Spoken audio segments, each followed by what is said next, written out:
সালামু আলাইকুম প্রিয় চিকিৎসকবৃন্দ, কেমন আছেন সবাই? আশা করি সকলেই ভালো আছেন এবং সুস্থ আছেন। So welcome to another episode of rush to success. So আপনাদের ডিপ্লোমা এক্সাম 13ই মার্চ, সময় খুবই কম এবং এই সময়ের মধ্যে ভালোমতো পড়ার জন্য বা আপনাদের পড়ার সহায়িকা হিসাবে আমরা এই ভিডিওর রাশ টু সাকসেস এই ভিডিও সিরিজ করার চেষ্টা করছি। সো আজকে যে টপিকটা আপনারা দেখতে পাচ্ছেন আপনাদের স্ক্রিনের সামনে, আমি আমার কলমটা একটু নিয়ে নিচ্ছি, একটু দাগাদাগি করলে ভালো হয়, পড়তেও ভালো লাগে। So DIC, disseminated intravascular coagulation, এটা নিয়ে আজকে আমাদের ডিসকাশনটা হবে। ডিআইসি যদি আমি এভাবে বলি, এই টপিকসটার নাম আমার খুবই পছন্দ। এটার মূল কারণ কি? ডিআইসি এই নামের মধ্যে এদের ফুল প্যাথোজেনেসিসটা লুকিয়ে আছে। যেমন D for disseminated, I for intravascular and C for coagulation.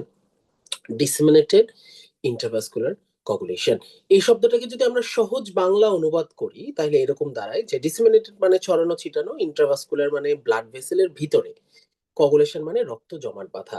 তার মানে ছড়ানো ছিটানো ভাবে রক্তনালীর ভিতরে যদি রক্ত জমাট বাঁধে, এটাকে আমরা বলি হচ্ছে ডিসেমিনেটেড ইন্ট্রাভাস্কুলার কোয়াগুলেশন।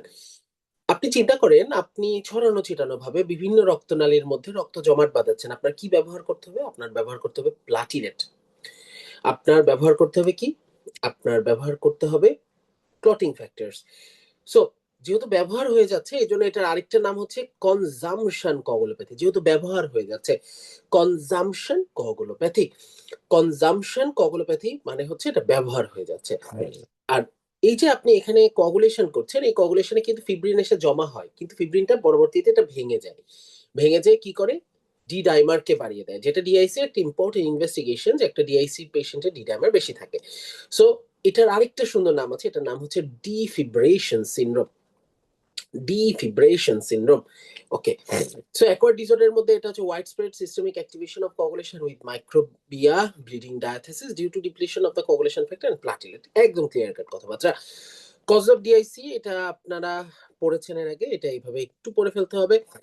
আমরা এখন যেটা পড়বো, যেখান থেকে সর্বাধিকবার প্রশ্ন এসেছে, সেটা হচ্ছে investigation findings of A DIC patient. This is very important. So আমরা কিন্তু অলরেডি জানি যে ডিআইসি তে আমাদের সিবিসি তে একটা জিনিস কম থাকবে। কি কম থাকবে? Platelet. So that is thrombocytopenia.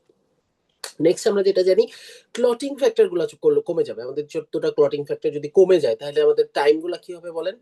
Bleeding time, clotting time, প্রথম মিন time, activated plasma thromboplastin time, সবগুলা টাইম বেড়ে যাবে। সো পিটি বেড়ে যাবে, পিটিটি বেড়ে যাবে, এবং যা যা আছে ক্লটিং টাইম, তারপর হচ্ছে প্রথম মিন টাইম, সব বেড়ে যাবে। সহজ। তারপর হচ্ছে ফিব্রিনোজেন কনসেন্ট্রেশন অবশ্যই কি হবে? কমে যাবে। ফিব্রিনোজেন যেহেতু ভেঙে যাচ্ছে, এবং ভেঙে যাওয়ার পরে যেটা তৈরি হয়, দ্যাট ইজ ডি ডাইমার বা ফিব্রিনোজেন ডিগ্রেডেশন প্রোডাক্ট, এইটা আমাদের বেড়ে যাবে। ঠিক আছে?